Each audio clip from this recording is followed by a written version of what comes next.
할렐루야. 오늘도 새날을 주신 하나님을 찬양합니다. 오늘은 찬송가 305장 나 같은 죄인 살리신 그 주님의 은혜를 찬송하면서 하루의 문을 열어가겠습니다. 1절과 2절을 찬송하겠습니다. 나 같은 죄인 살리신 주 은혜 놀라워 잃었던 생명 찾았고 광명을 얻었네. 큰 죄악에서 건지신 주 은혜고 마와 나 처음 믿은 그 시간 귀하고 귀하다.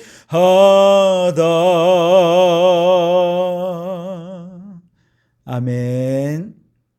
오늘도 이 말씀을 통해 우리에게 주시는 하나님의 음성을 듣게 되기를 바랍니다. 에베소서 1장에서 바울은 삼위일체 하나님께서 우리에게 베풀어 주신 신령한 복에 대해 하나하나 이야기하면서 그 신령한 복을 주신 하나님의 영광에 찬양과 경배를 올려드렸습니다. 그리고 또한 에베소서 교회를 향해 간구하는 중보의 기도가 있었습니다. 지혜와 계시의 영을 주셔서 마음의 눈을 밝히 열어 주십시오. 마음의 눈이 밝아진 성도들에게 이제 저 만유 구원의 하나님의 꿈과 비전을 담은 교회의 청지기적인 사명이 있음을 이야기하는 것까지 우리가 지난 시간 함께 말씀을 나누었습니다. 자, 2장으로 오늘 들어와서 바울은 우리의 영적 상황의 비참함과 또 비참한 가운데 있는 우리를 구원하신 하나님의 구원의 과정에 대해서 이제 아주 상세하게 언급을 해주고 있는데요. 우선 구원받기 이전에 우리 인간의 모습은 어떠했는가? 오늘 1절에 허물과 죄로 죽었던 우리들이다, 그렇게 말씀하고 있죠. 여기서 바울은 가장 먼저 인간의 영적 죽음에 대해서 얘기를 하고 있습니다. 본래 모든 사람들은 하나님께로부터 생명을 공급받아야 살 수 있는 존재들이었죠. 생명의 근원인 하나님을 떠난 사람에게서는 더 이상 생명은 찾아볼 수가 없는 것이죠. 겉껍데기로 그저 육체는 살아갈 수 있을지 모르지만 하나님께서 주시는 영적 생명을 잃어버리면 그는 살았다 하는 이름은 있지만 실상은 죽은 자가 되어버리고 마는 것입니다. 그래서 영적 생명, 하나님께서 우리에게 주시는 영적 생명이란 무엇인가? 하나님을 아는 것이고 하나님과 관계를 맺는 것이고 하나님과 교제하는 것이고 그리고 하나님께서 주시는 생명을 받아 하나님을 즐거워하는 것이 영적 생명이라는 것이죠. 그런데 영적 생명이 죽어버렸다라고 하는 것은 이제는 더 이상 하나님을 모른다는 것입니다. 하나님과 아무 관계가 없게 되었다는 것이지요. 더 이상 하나님께로부터 생명을 공급받지 못하니 하나님을 즐거워하지도 않게 되었다는 것이죠. 그렇기 때문에 영적으로 죽은 사람은요, 이제 더 이상 하나님에 대해 관심을 갖지 않습니다. 세상 일에 관심을 갖고 자신의 삶에 대해서는 관심을 갖지만 영적인 세계, 하나님에 대해서는 전혀 관심을 갖지 않습니다. 게다가 하나님이 우리에게 엄청난 사랑을 부어 주심에도 불구하고 그 사랑에 전혀 반응할 줄 모르는, 마치 죽은 시체가 아무리 사랑하고 아무리 이렇게 해도 반응할 수 없는 것처럼 하나님의 사랑에 반응하지 못하는 존재가 되어버리고 만 것이지요. 자, 그렇다면 왜 우리 인간이 영적으로 죽게 되었는가? 오늘 1절에는 허물과 죄가 우리를 죽게 했다라고 얘기하고 있습니다. 그렇다면 우리 인간을 영적 죽음에 이끌어가는 이 허물과 죄란 무엇일까요? 창세기 3장에서 우리가 너무나도 잘 알죠. 우리 인간에게 죄가 들어온 이유가 무엇입니까? 인간 스스로 내가 하나님처럼 높아지겠다라고 생각한 것이죠. 하나님께서 선악과 먹지 말아라. 이거는 나의 영역이다. 내 영역을 침범하지 말아라. 인간은 하나님이 될 수 없고 인간은 그저 유한한 존재이니 겸손하라 라고 하신 하나님의 명령에 불순종하게 되었고 스스로 하나님처럼 되고자 했던 그 교만함 그 자체가 우리의 허물이 되어버린 것이죠. 그 결과 죄가 우리에게 들어오게 되었고 하나님과의 관계가 단절되고 말았지요. 이제 더 이상 하나님께로부터 생명을 공급받을 수 없게 된 우리들에게 죽음이 찾아올 수밖에 없게 된 것이지요. 그러면 하나님을 떠나서 스스로 하나님처럼 높아지려고 했던 인간의 계획은 성공했을까요? 여러분 아시다시피 실패로 돌아갔죠. 그 결과는 공중 권세 잡은 자를 따르고 오히려 마귀의 종이 되는 결과를 낳고 말았습니다. 2절 말씀에 그때에 너희는 그 가운데서 행하여 이 세상 풍조를 따르고 공중의 권세 잡은 자를 따랐으니 곧 불순종의 아들들 가운데서 역사하는 영이라. 그렇게 말씀을 하시죠. 하나님을 반역하고 하나님께 불순종했던 인간의 목표는 하나님처럼 되는 것이었습니다. 하지만 하나님처럼 되려 하면 할수록 마귀의 종이 되고 만 것이죠. 왜 그렇습니까? 그 이유는 아주 분명합니다. 우리가 하나님께 불순종하려 하는 그 마음의 이면에 불순종의 아들들 가운데서 역사하는 영, 오늘 말씀에 그것을 공중의 권세 잡은 자라 그렇게 얘기했고요. 요한계시록 12장에는 그것을 옛뱀, 용 혹은 마귀 그렇게 이야기를 하지 않습니까? 그 마귀의 역사가 있었다는 것입니다. 공중의 권세 잡은 자 이 마귀가 사람들 가운데서 역사해서 사람들을 하나님처럼 높아지고자 하는 마음을 주면서 스스로 교만하게 만들고 하나님께 대적하고 하나님께 불순종하게 만든 것입니다. 그뿐만 아니라 우리의 마음속에서 역사하는 이 마귀 공중 권세 잡은 자는요, 세상의 풍조를 따르게 하고 세상의 가치관과 세상의 원리를 따르게 만들더라는 거예요. 그리고 더 나아가서 육체의 욕심을 따라 허랑방탕한 삶으로 우리를 이끌어 가더라는 것이죠. 3절에 전에는 우리도 다 그 가운데서 우리 육체의 욕심을 따라 지내며 육체와 마음이 원하는 것을 하여 다른 이들과 같이 본질상 진노의 자녀이었더니 그렇게 말씀하시죠. 그러니까 영적인 생명이 죽어버리니까 우리에게 남는 건 뭐만 남았습니까? 육체의 본성만 남아있게 된 것이죠.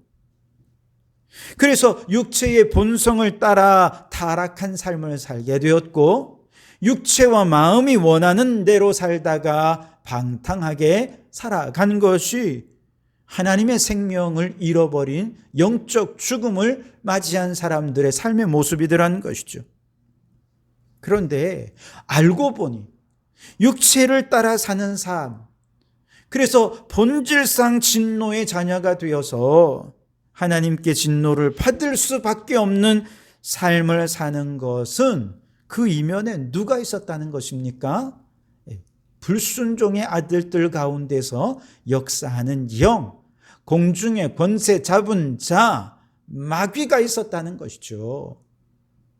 마귀가 우리 안에서 역사하니까 하나님의 생명에 무관심하고 육체의 욕심을 따르는 삶을 살게 되더라는 것이죠.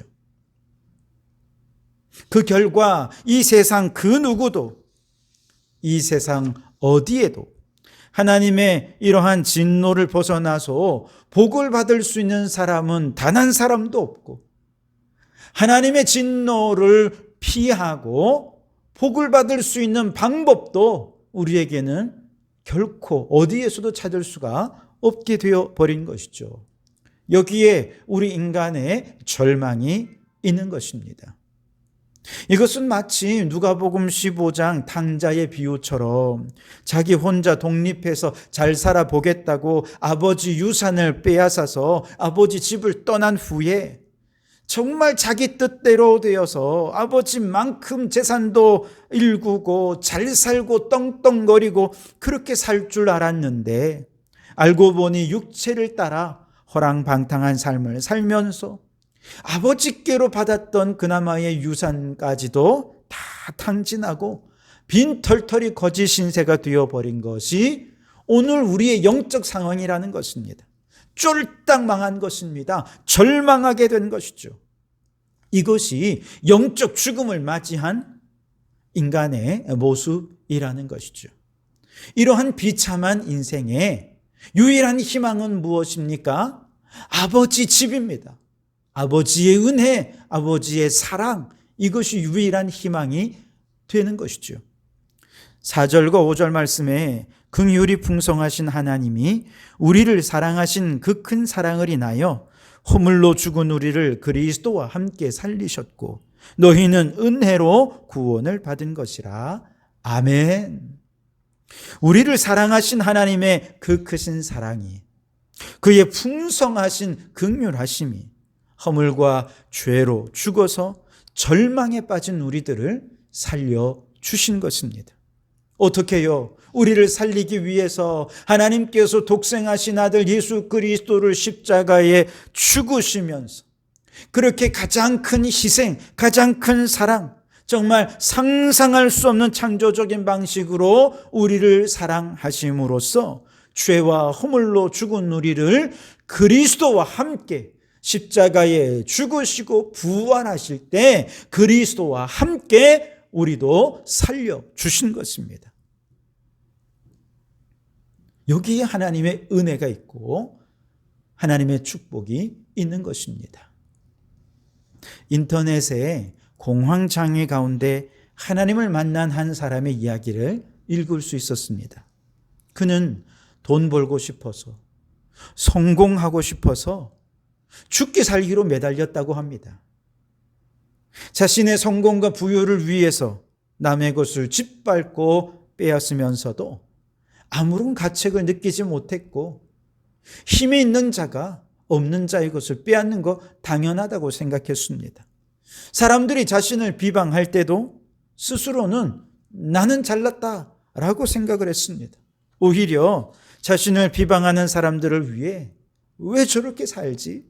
저러니 나한테 빼앗기지? 라고 하면서 오히려 그들을 막 비웃었다는 것이죠. 그는 스스로 정정당당하게 살고 있었고 반대로 빼앗긴 사람들이야말로 양심도 없는 사람들이다, 적반하장으로 생각을 했다는 것이죠. 그렇게 강한 척은 혼자 다 하던 그가 어느 날 공황 발작이 찾아왔습니다. 그리고 한 방에 그의 인생이 무너져 내렸습니다. 염려와 불안으로 시름시름 앓게 되었고 일상생활이 완전히 불가능해졌을 때 그는 스스로 생각했습니다. 내 인생은 끝났고 이제 나는 죽었다. 그렇게 인생의 벼랑 끝에 섰을 때 자신의 인간적인 교만을 꺾으시고 하나님 앞에 넙죽 엎드려 기도하게 만드시는 하나님의 은혜를 경험하게 되었습니다. 자신도 모르게 어느 날 가보면 교회에 앉아 있는 것입니다. 자신도 모르게 하나님의 말씀을 애타게 사모하고 있는 자신을 발견합니다. 예수님의 손을 꼭 붙잡고서야 비로소 정신을 차릴 수가 있게 된 자신을 경험하게 되는 것이죠. 어느 순간 자신 하나님의 전신 갑주를 입고 말씀의 검으로 마귀를 대적하고 있는 자신을 발견하게 된 것입니다. 하나님의 말씀을 들으면서 그는 계속 마음으로 읊조립니다. 주님, 나는 죽었습니다. 오직 내 안에 새 생명 주신 예수님만 살게 해 주십시오. 그는 예수님을 믿은 이후에도 여전히 공황장애를 앓고 있습니다. 그러나 그는 고백합니다. 나는 공황장애가 유발되는 고통으로부터 벗어나게 해달라고 기도했더니 하나님께서는 죄와 허물로 죽은 너를 내가 살렸다라고 말씀하시더라는 것입니다. 마치 바울이 내 은혜가 내게 족하다라고 고백하는 것과 같은 고백이 아닐 수 없습니다. 그래서 그는 공황장애를 고쳐달라고 기도하지 않고 공황장애가 올 때마다 그는 고백합니다. 허물과 죄로 죽은 나를 살리셨도다. 여러분 어떻습니까? 허물과 죄로 죽은 우리를 그리스도와 함께 살려주시고 새 생명을 허락하신 하나님의 은혜와 사랑 감사하며 사실 수 있기를 바랍니다. 그 구원의 기쁨으로 예수 향기를 전하며 구원받은 자답게 살아가는 우리의 하루하루가 될 수 있게 되기를 주님의 이름으로 축원합니다. 기도하시겠습니다. 허물과 죄로 죽었던 우리를 살리신 하나님, 그 은혜에 감사드립니다. 우리의 영적 상황이 얼마나 절망적이었는지 깊이 깨닫고 깨달은 만큼 우리를 죄에서 구원하시고 새 생명 주신 하나님의 사랑과 그리스도의 은혜를 찬양하며 감사하며 살게 해 주옵소서. 아무리 몸이 아파도 아무리 내 상황이 힘들어도 주님의 구원의 은혜만 생각하면 우리는 불평할 수 없고 감사할 수밖에 없음을 알고 모든 상황 속에서 주님을 찬양하며 살아가는 하루하루가 되게 도와주시옵소서. 예수님 이름으로 기도하옵나이다. 아멘.